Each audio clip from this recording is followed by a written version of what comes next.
Bonjour chers étudiants, euh, et bienvenue à ce cours interactif que j'ai préparé pour vous pour essayer d'améliorer notre expérience de e-learning.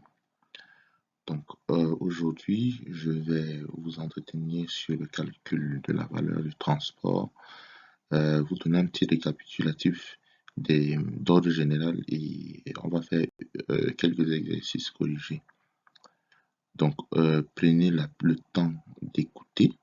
Si vous avez des préoccupations, notez-les et bien évidemment, rassurez-vous que vous ayez lu votre support de cours avant de poser des questions. D'accord. Donc, pour mieux comprendre ce cours, je vous conseillerais de lire le chapitre 3 qui parle de calcul de la valeur du transport. Donc ici, nous allons commencer par faire un récapitulatif général des notions de poids dans les envois LCL. Donc, dans mes dernières vidéos, j'ai présenté 3 notions de poids. Le poids réel, que j'explique comme étant le poids de la marchandise quand elle est pesée. Donc, par exemple, si vous avez un sac de riz et que vous le mettez sur une balance et que cette balance retourne un poids de 25 kg, alors on dira que le poids réel de la marchandise est de 25 kg. Généralement, dans certains exercices, le poids de la marchandise qu'on donne est le poids réel. Ensuite, nous avons ce qu'on appelle le poids volumétrique de la marchandise, encore appelé le poids fictif. En fait, le poids volumétrique de la marchandise, c'est la valeur du volume transformé en poids selon un certain facteur de conversion. C'est-à-dire, quand on a une marchandise et qu'on veut comparer son volume à son poids, on ne peut que transformer le volume en poids en se servant bien évidemment d'un facteur de conversion. Et ce n'est qu'à ce moment qu'on pourra comparer le poids réel de la marchandise à son volume.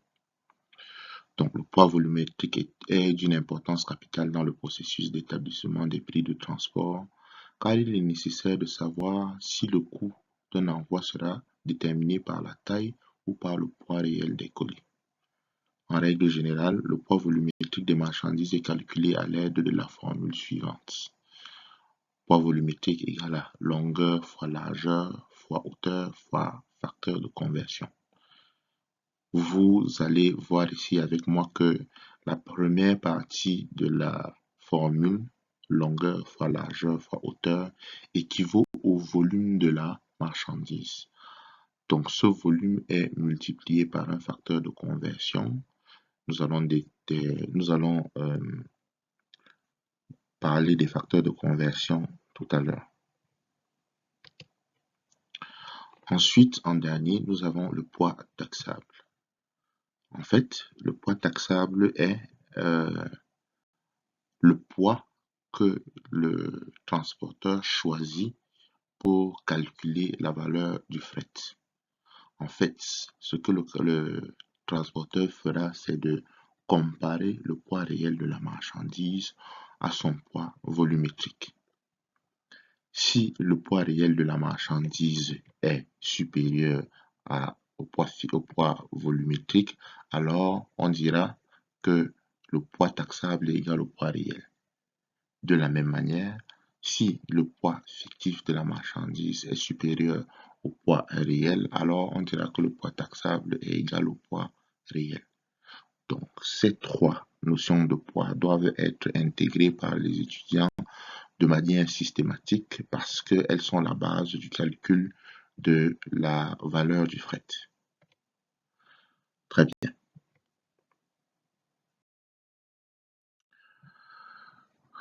Nous avons parlé tantôt du facteur de conversion et il est important pour nous de savoir qu'est-ce que le facteur de conversion et comment est-ce qu'il est utilisé dans la détermination du poids volumétrique. Donc, le facteur de conversion est un rapprochement entre le mètre cube et la tonne pour pouvoir permettre qu'on puisse transformer le volume d'une marchandise en poids volumétrique. Donc, le facteur de conversion, aussi appelé le rapport poids-volume, diffère en fonction du type de transport par lequel la marchandise est expédiée. Nous verrons ici là que le poids volumétrique, le facteur de conversion, pardon, le facteur de conversion dans le transport maritime est de 1 mètre cube égal à 1 tonne, ou encore 1 mètre cube égal à 1000 kg. Ce qui signifie que si vous avez une marchandise qui fait 12 mètres cubes et que vous voulez transformer le volume de cette marchandise en poids, ce que vous devrez faire, c'est de multiplier 12 mètres cubes par 1000 kg ou de multiplier 12 mètres cubes par 1 tonne. Ce qui vous donnera donc ainsi un poids volumétrique équivalent à 12 fois 1000 kg qui est égal à 12 000 kg qui, si on convertit, est aussi égal à 12 tonnes. Dans le transport aérien, quant à lui, le rapport poids-volume est de 6 mètres cubes égal à 1 tonne. Ce qui signifie que pour convertir un mètre cube, il faudra le multiplier par la valeur 166,67 kg. Ainsi, si votre marchandise a un volume de 12 mètres cubes, son poids volumétrique sera 12 mètres cubes fois 166,67 kg, qui nous donnera 2000,04 kg. De la même manière, en transport routier, le rapport poids-volume est de 3 mètres cubes égal à 1 tonne, soit, si vous avez une marchandise et que vous voulez transformer son volume en poids, vous devez multiplier le mètre cube par 333,33 kg. Ainsi, si votre marchandise a un volume de 12 mètres cubes, son poids volumétrique sera égal à 12 fois 333,33 qui est égal à 399,96 kg, soit approximativement 4 tonnes. La règle quand on essaie de transformer le volume en poids volumétrique en se servant des facteurs de conversion, c'est que généralement, on aura des décimales. Il peut y arriver aussi qu'on ait des décimales beaucoup plus longues.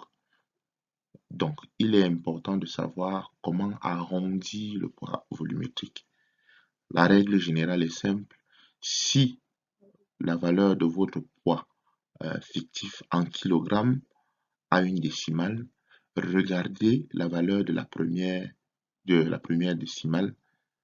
Si cette valeur est inférieure à 5, arrondissez toutes les décimales à demi. Mais si cette valeur est supérieure à 5, arrondissez toutes les décimales à 1. Donc, par exemple, dans le cas du poids volumétrique dans le transport aérien, puisque 0 est inférieur à 5, on arrondira 0,4 à demi.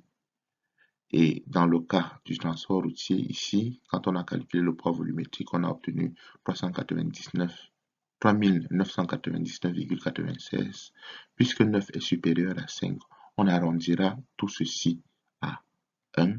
Et ainsi, le poids fictif sera de 4000 kg, soit 4 tonnes. Nous allons essayer d'appliquer cette notion à un exercice. Donc, l'exercice dit, soit une expédition composée de 10 caisses, contenant chacune 40 grammes de produits. Chaque caisse a un poids à vide de 6 kg. Chaque caisse a la dimension suivante. 90 cm x 50 cm x 40 cm, longueur, largeur, hauteur. Il s'agit de déterminer le poids taxable de cette expédition en aérien, en routier et en maritime. Notez bien que si le volume de votre marchandise dans l'exercice est donné en centimètres, il faudra transformer le centimètre en mètre parce que le facteur de conversion se fait uniquement avec le mètre cube. Donc, on constate la solution. La première des choses est de déterminer le poids réel de la marchandise. Dans l'exercice, on nous dit que nous avons 10 caisses. Le poids des caisses à vide, aussi appelé la tare. La tare, c'est le poids à vide d'un contenant. Donc, le poids à vide des caisses ou la tare est de 6 kg. Ça signifie que les caisses vides pèsent 6 kg. Donc, le poids total des caisses vides sera donc égal à 6 kg fois 10, qui nous donne 60 kg. Rappelez-vous dans l'énoncé, chaque caisse contient une marchandise de 40 kg. Alors, si chaque caisse contient une marchandise de 40 kg, toutes les caisses contiendront des marchandises de 40 kg fois 10, soit 400 kg.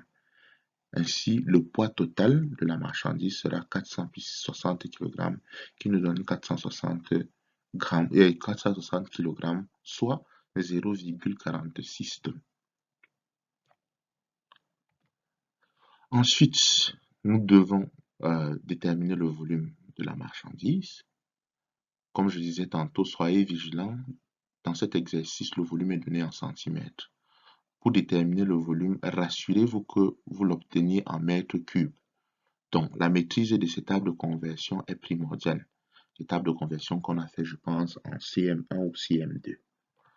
Je laisserai une table de conversion à la fin de cette présentation, mais je ne pense pas que ce soit aussi important que ça. Donc, j'attends de vous que vous vous procuriez une table de conversion car ils sont en téléchargement libre sur Internet.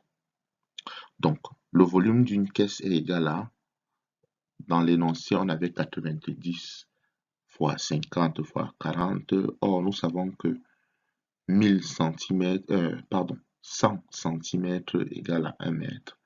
Alors, on convertit par la règle de 3 les centimètres en mètres pour obtenir 0,9 mètres fois 0,5 mètres fois 0,4 mètres. Ce qui nous donne un volume de 18 mètres cubes par caisse. Ainsi, comme nous avons 10 caisses, on multipliera la valeur la valeur du volume par les 10 caisses, ce qui nous donne un volume total de 1,8 mètres cubes. Donc, une fois que nous avons obtenu le volume, il faut le transformer en poids, son poids volumétrique. Donc, on va procéder ici par mode de transport. Nous savons que le facteur de conversion en transport maritime est de 1 mètre cube égal à 1000 kg ou 1 mètre cube égal à 1 tonne. Donc, on multipliera donc 1,8 par 1000 kg, ce qui nous donne 1800 kg, qui est égal à 1,8 tonnes. Donc, ceci sera le poids volumétrique en transport maritime. Mais si l'on décide d'expédier la marchandise en transport aérien, on se servira de ce facteur de conversion. Le facteur de conversion est 1 mètre cube pour 166,67 kg. Alors on multipliera 1,8 par 166,67 kg, ce qui nous donnera 300 kg, sensiblement 0,3 tonnes. Le poids volumétrique en transport routier, c'est-à-dire si nous expédions la marchandise en transport routier, nous nous servirons plutôt de ce facteur de conversion. Alors, il nous faudra multiplier 1,8 par 333,33 kg et nous obtiendrons donc 599,994, ce qui nous donne une valeur de sensiblement 6 tonnes. Donc, une fois que nous avons obtenu notre poids réel et notre poids volumétrique, il faut donc les comparer pour déterminer notre poids taxable. Ici, en transport maritime, nous savons que le poids réel est de 0,46 tonnes et le poids taxable est de le poids fictif est de 1,8 tonnes. quand on compare 1,8 à 0,46, ou bien quand on compare 1800 à 460, on se rend compte que 1800 est plus élevé. Alors le poids taxable serait égal à 1,8 tonnes.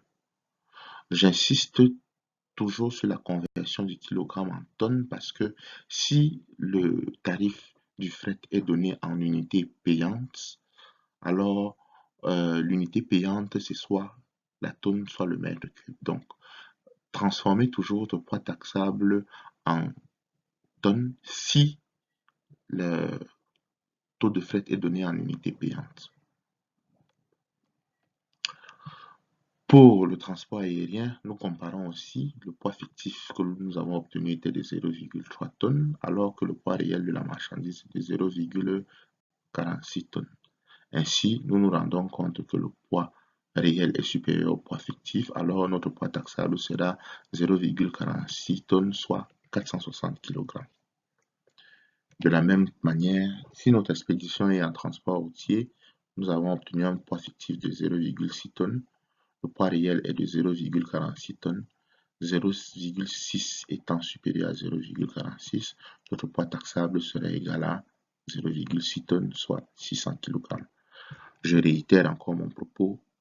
Si le taux de fret est donné en unité payante, bien vouloir convertir le poids taxable en tonnes.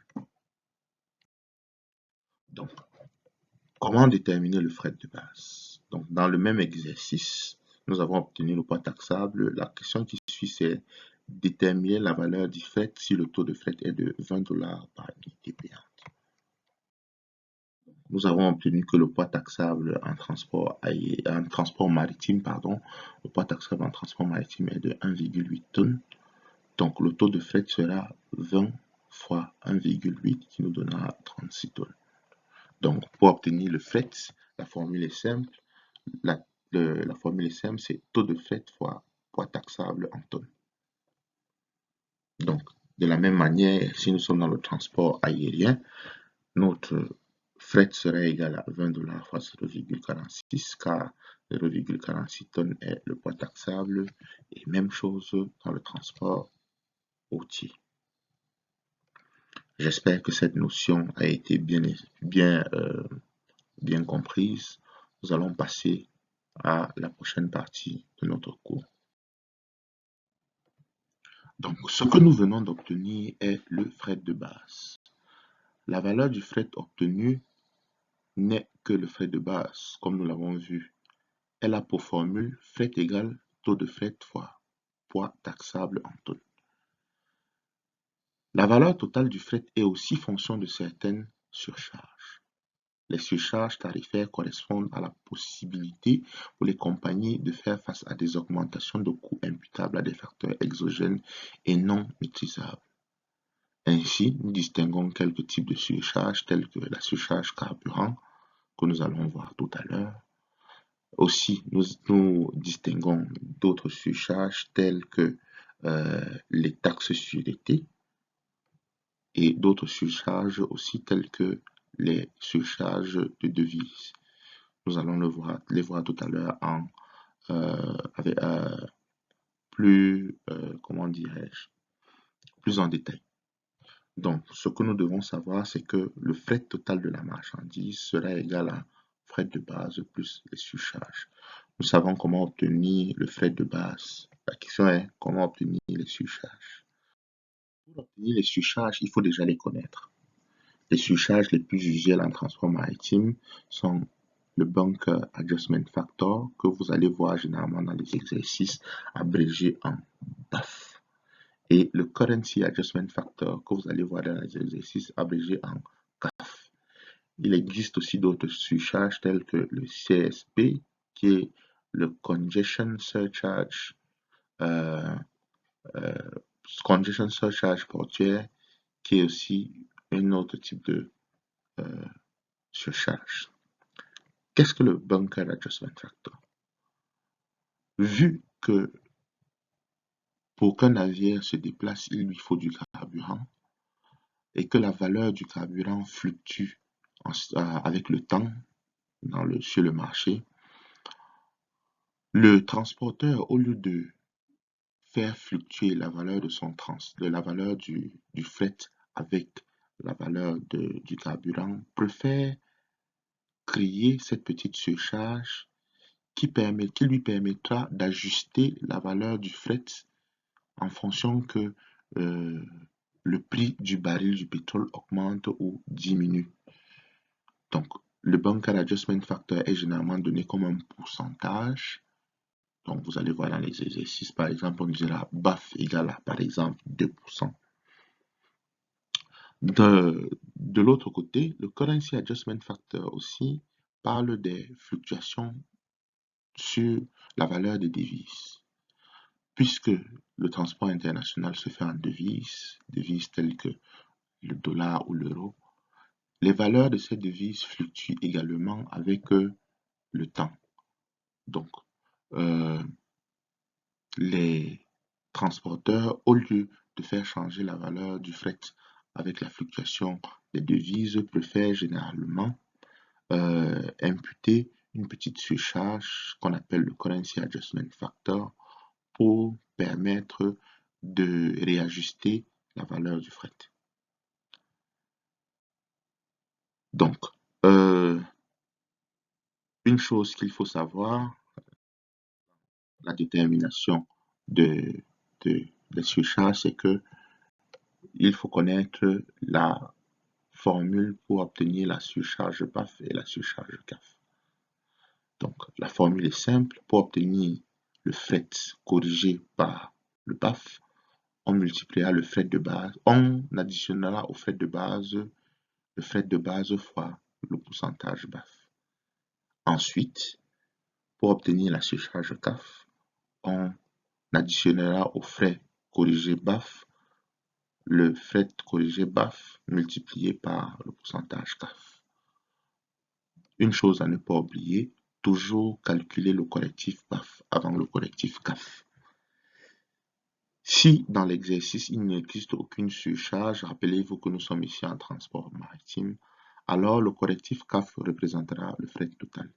Sinon, s'il y a d'autres surcharges, ajoutez au correctif CAF les autres surcharges pour obtenir le fret total. Nous allons essayer avec cet exercice d'appliquer les correctifs. Pour une expédition maritime avec les caractéristiques suivantes, poids brut 6 tonnes, poids net 5,5 tonnes, volume 4,75 mètres cubes, taux de fret 20 $ par UP, correctif BAF 6%, correctif CAF 4%, calculez le prix du fret corrigé. Donc, dans cet exercice, vous vous rendez compte qu'on n'a pas encore le fret de base. Donc, il vous revient à vous de déterminer le fret de base avant de continuer. Donc, ici, le fret de base pour vous, je vous conseillerais de prendre une feuille et un papier et d'essayer de déterminer le fret de base à base des données que vous avez eues dans l'exercice. Rappelez-vous, pour déterminer le fret de base, déterminer le poids réel, ensuite déterminer le volume et ensuite transformer le volume en poids volumétrique et en dernier, comparer le poids réel au poids volumétrique. Très bien, c'est comme ça que on a obtenu un frais de base de 120 $. Le correctif BAF est obtenu selon la formule frais de base plus frais de base fois pourcentage BAF. Le pourcentage du BAF était égal à 6%. Alors, on a donc 6%, c'est 6 divisé par 100, c'est pour ça qu'on a 0,6 ici. Donc, le fret corrigé BAF, c'est 120 plus 120 fois 0,6, qui nous donne 127,2. Regardez bien, le fret de base est donc de 120. Donc, en fait, la valeur de la surcharge BAF sera de 7,2. Une fois que l'on a obtenu le fret corrigé BAF, il nous revient de calculer le fret corrigé CAF. Et le fret corrigé CAF a pour formule FBAF plus pourcentage BAF fois FBAF. Donc, ce qu'on fait ici, FBAF plus pourcentage CAF fois FBAF, ce qui nous donne 132,28. Puisque l'exercice ne propose pas d'autre surcharge, ainsi, le fret total sera égal à 132,28. $4,29. Et ainsi, nous avons obtenu le frais total. Une autre question qu'il faut se poser, c'est dans la valeur du frais total, qu'est-ce que le transporteur inclut? Une chose qu'il faut rappeler aux étudiants, c'est que quand vous envoyez de la marchandise à l'étranger, vous ne livrez pas la marchandise au transporteur directement à côté du véhicule pour que la marchandise soit chargée. Généralement, ce qui se fait, c'est que vous livrez d'abord la marchandise à l'entrepôt du transporteur et ensuite, certaines opérations de manutention sont faites pour que la marchandise soit transportée. Donc, une fois que la marchandise est livrée à l'entrepôt, la marchandise doit être transportée de l'entrepôt du transporteur vers le palan. Le palan, c'est la grue de chargement.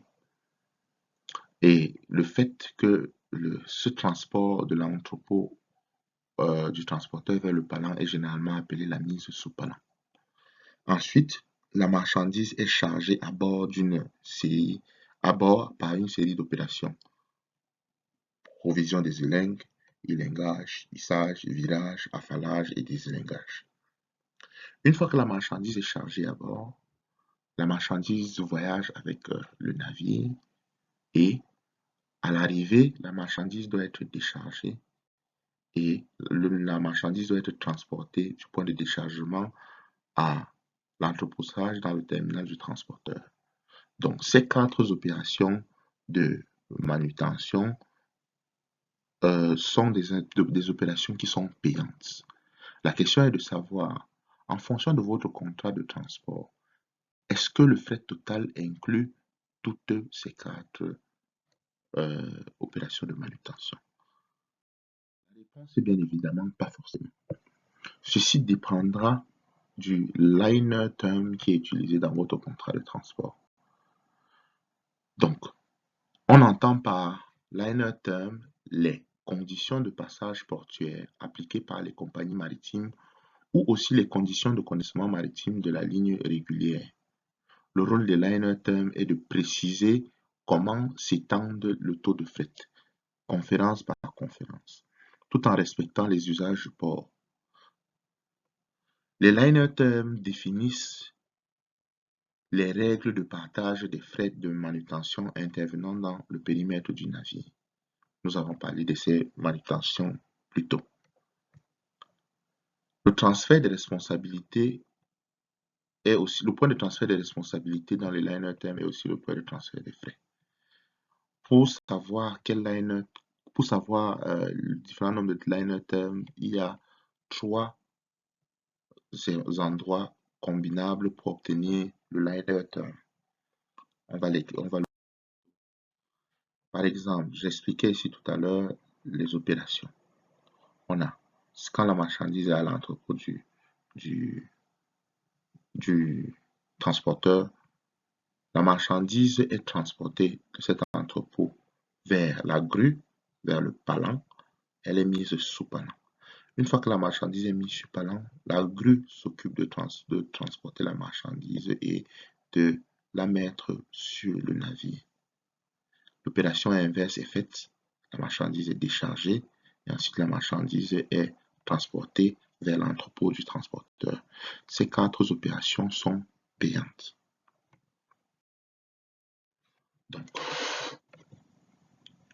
les liner terms sont donc, on a dit, pour déterminer le liner term, il y a 3 points qu'il faut connaître. Le quai, le sous-palan et le bord. Le liner term est une combinaison de ces 3 termes, de 2 de ces 3 termes, où le premier terme représente le port de départ et le deuxième terme représente le port d'arrivée. Donc, vous aurez par exemple un liner term quai, bord. Dans le liner term quai, bord, le fret total inclut la mise sous palan, la mise à bord et s'arrête quand la marchandise est à bord du navire au port de destination. Ainsi, pour obtenir le fret payé par le donneur d'ordre, qui est généralement le chargeur, il faudra ajouter le déchargement de la marchandise et transport de la marchandise vers l'entrepôt. S'il faut parler par exemple du liner term quai sous-palan, on dira que si dans le contrat de transport le liner term est quai sous-palan, alors le frais total va inclure la mise sous palan, la mise à bord et le déchargement. Donc le fret payé par le donneur d'ordre sera le frais total plus le transport vers l'entrepôt. Un autre liner term peut être le sous-palan. Si le liner term est sous-palan, alors le frais total inclura la mise à bord et le déchargement. Donc, pour obtenir le fret payé, on ajoutera au frais total la mise sous palan et l'entreposage. Et un dernier exemple, si le liner term est bord à bord, ça signifie que le frais total n'inclut que le voyage. Toutes les autres opérations de manutention, telles la mise à quai, la mise sous palan, pardon, la mise à bord, le déchargement et le port et l'entreposage seront ajoutés au frais total pour obtenir le frais payé. Prenons un exemple. Soit une marchandise expédiée en conventionnel étant constituée de 12 palettes. Les informations suivantes vous sont données. Poids d'une palette chargée 475 kg, volume d'une palette 0,5 x 0,9 x 1 mètre, taux de fret 180 $ l'UP, surcharge, CAF, BAF. Ici, on a donné une surcharge supplémentaire, le forfait ISPS. Mise sous palan, c'est 4 $ par palette. Mise à bord, 212 $. Déchargement, 0,025 kg au poids réel. Entreposage à destination, 3,6 par palette. Le but est de déterminer la valeur du fret si le liner term est quai bord, si le liner term est sous palan, si le liner term est quai sous palan et si le liner term est bord. Donc, la qu'il faut faire généralement, c'est si il faut déterminer la valeur du fret en fonction du liner term, faire cet esquisse, par exemple en brouillon, pour savoir quelles sont les opérations de manutention à ajouter. Par exemple, si comment ça s'appelle? Si le liner term est quai bord, alors le fret total prendra en charge la mise sous palan, la mise à bord, le transport. Donc, au frais total, pour obtenir le fret payé, il faudra ajouter le déchargement et l'entreposage. Donc, faites toujours une petite esquisse comme ceci dans votre brouillon pour savoir comment déterminer le fret. Donc, si le liner term est quai bord, la première des choses qu'il faut déterminer, c'est le fret total. Je vous laisse déterminer le fret total de la même manière que l'on l'a déterminé dans les exercices précédents. Je l'ai fait pour vous. Si vous n'arrivez pas à savoir comment j'ai obtenu 1120,85, mettez pause à la vidéo et allez obtenir le fret total en faisant exactement, en suivant exactement les consignes. Les consignes sont déterminer le poids réel, déterminer le poids volumétrique, comparer le poids réel au poids volumétrique pour obtenir le poids taxable, multiplier le poids taxable par le taux de fret pour obtenir le fret de base, calculer les surcharges et additionner les surcharges au fret de base pour obtenir le fret total. Donc le fret total ici est de 1120,85. Je sais que si le liner term est quai bord, alors la mise sous palan au port de départ est inclus dans le fret total et la mise à bord est inclus dans le fret total. Donc, pour déterminer le fret payé, je sais qu'au déchargement, le déchargement sera à la solde du donneur d'ordre et l'entreposage à destination sera à sa solde. Donc, je calcule la valeur du déchargement, je calcule la valeur de l'entreposage que j'ajoute au frais total pour obtenir le fret payé. C'est pas compliqué.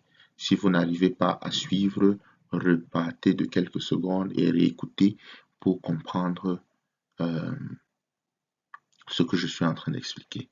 Une chose qu'il faut aussi faire, c'est bien maîtriser sa table de liner term. Pour sous-palant, bien évidemment, le frais total a déjà été calculé. Je sais que si le liner term est sous-palant, alors la mise à bord et le déchargement sont inclus dans le frais total. Donc, pour déterminer le frais payé, il me faut déterminer la valeur de la mise sous-palant au départ et de l'entreposage à l'arrivée, ce qui nous permet d'obtenir ceci comme frais payé.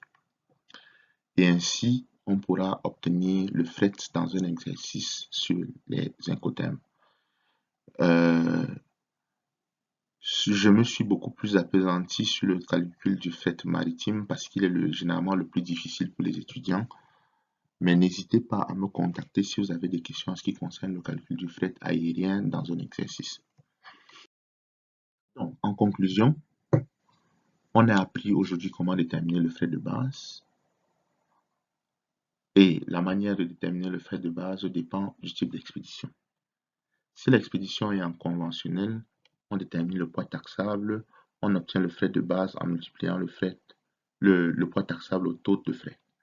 Si l'expédition est en containerisé, on détermine le nombre de conteneurs et on multiplie le nombre de conteneurs par le tarif à la boîte, généralement aussi appelé le box rate. Une fois que l'on obtient le fret de base, on additionne les surcharges. Et si on a un transport maritime, faites attention au liner term. Ainsi s'achève notre cours sur le calcul du fret dans les exercices des incoterms. J'espère que le cours a été assez explicite. Une des choses que vous gagnez avec ce cours vidéo, c'est que vous l'aurez toujours dans votre téléphone. Donc, si vous n'avez pas compris quelque chose, repartez sur cette partie et réécoutez. Mais la seule manière de bien comprendre ce cours, c'est de le lire au chapitre 3 dans votre support et de faire les exercices qui sont dans vos fiches de TT. À la fin d'un cours aussi long, il y a des questions. Mais avant de me poser les questions, rappelez-vous toujours de la question que je vous repose. Est-ce que vous avez lu votre support? Bonne journée et merci pour votre écoute.